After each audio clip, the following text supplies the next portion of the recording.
لكن عايز أبقى مع الأزهريين بعض الشيء. طيب شوف معي عزيزي المشاهد كده بسرعة. هذا الشاب اللي قدام حضرتك هو إبراهيم ناصف الورداني. إبراهيم ناصف الورداني هو الشخصية اللي قدامنا دي بطرس غالي باشا رئيس الوزراء في مصر. الشاب ناصف اغتال بطرس باشا في 20 فبراير سنة 1910. أطلق عليه 6 رصاصات، ولما تم القبض عليه اعترف، قال أنا قتلته لأنه حسب وجهة نظر هو شايفه خاين، هو شايفه خاين وقتلته وأنا غير نادم على قتله. كان الرجل معترف بجريمته كاملة تماما. حقق في هذه القضية عبد الخالق ثروت، شخصية معروفة جدا في تاريخ مصر. حقق فيها عبد الخالق باشا ثروت، كان لقب الباشوات موجود، وحكمت المحكمة على هذا القاتل بالإعدام. أرسلوا قرار المحكمة إلى المفتي اللي يحكم. خلاص المحكمة حكمت بالإعدام، دي الطريقة الموجودة في مصر.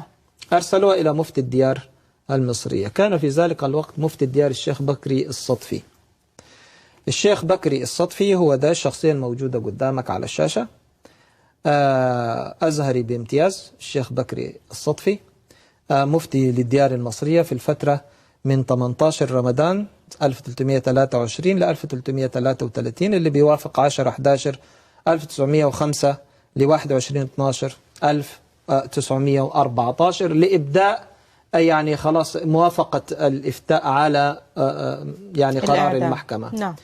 المفتي طبعا لأنه عقلية أزهرية مسلم، لا ده قاتل نصراني كافر يعني، هذا والقاتل مسلم وعنده نصوص بتحكمه، فبالتالي حاول إخراج المتهم وقال لا ده نكشف عليه ويكون عنده اختلال عقلي، فضرورة إحالته للجنة طبية لمراقبته.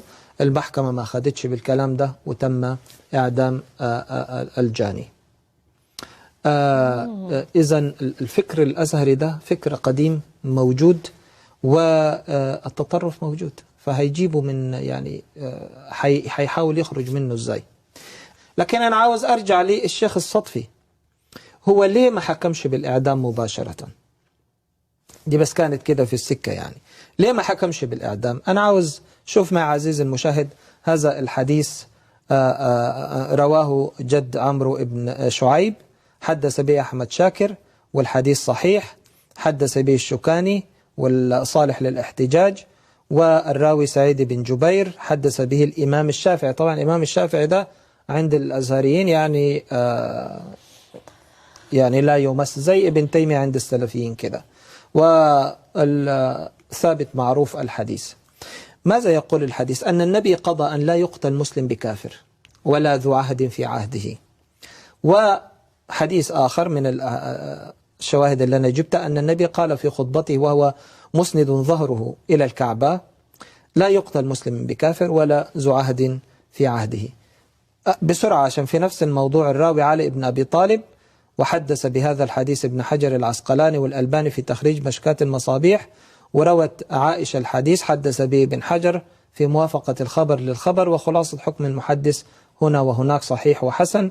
والحاوي الكبير في الفقه الشافعي باب تفريق الغنائم، أول ما تقولي شافعي يعني تروحي للأزهر على طول. قال رسول الله: المسلمون تتكافأ دماءهم، المسلمون بس دماءهم متكافئة في نفس المستوى. وبعد كده: ويسعى بذمتهم أدناهم ويجير عليهم أقصاهم، يساعدهم أقصى واحد هناك يساعد المسلم، وهم يد على من سواهم، ولا يقتل مسلم بكافر ولا ذو عهد في عهده. فمفتي الديار المصرية الشيخ الأزهري الشيخ بكري الصدفي زي ما انتم شايفين كده، عنده هذه الأحاديث اللي متعلمة واللي بيقدسوها لحد النهاردة في الأزهر. إلى اليوم الأزهر الذي يدعي الوسطية بيعلم لا يقتل مسلم بكافر ودماء المسلمين تتكافأ، لكن غير المسلم دمه أقل، ولا يقتل مسلم بكافر، لا يدفع جدية. مسلم قتل مسلم يقتل، مسلم قتل مسيحي يدفع دية، لا يقتل. ولذلك لحد اليوم الذين يعني القاتلون القتل الذين قتلوا المسيحيين في الكشح وغيره هم مسيحيين مسلمين موجودين، نعم. أحرار.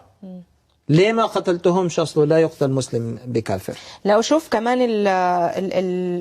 المخرج اللي عايزين يطلعوه من يطلعوا المسلم منه، انه نشوف دماغه. ده اللي احنا بنشوفه مع الأمن. ده عنده اختلال، ده عنده مش عارف ايه، ده صحيح. صح هو يعني الأمر قديم صحيح. ويكرر بس. صحيح.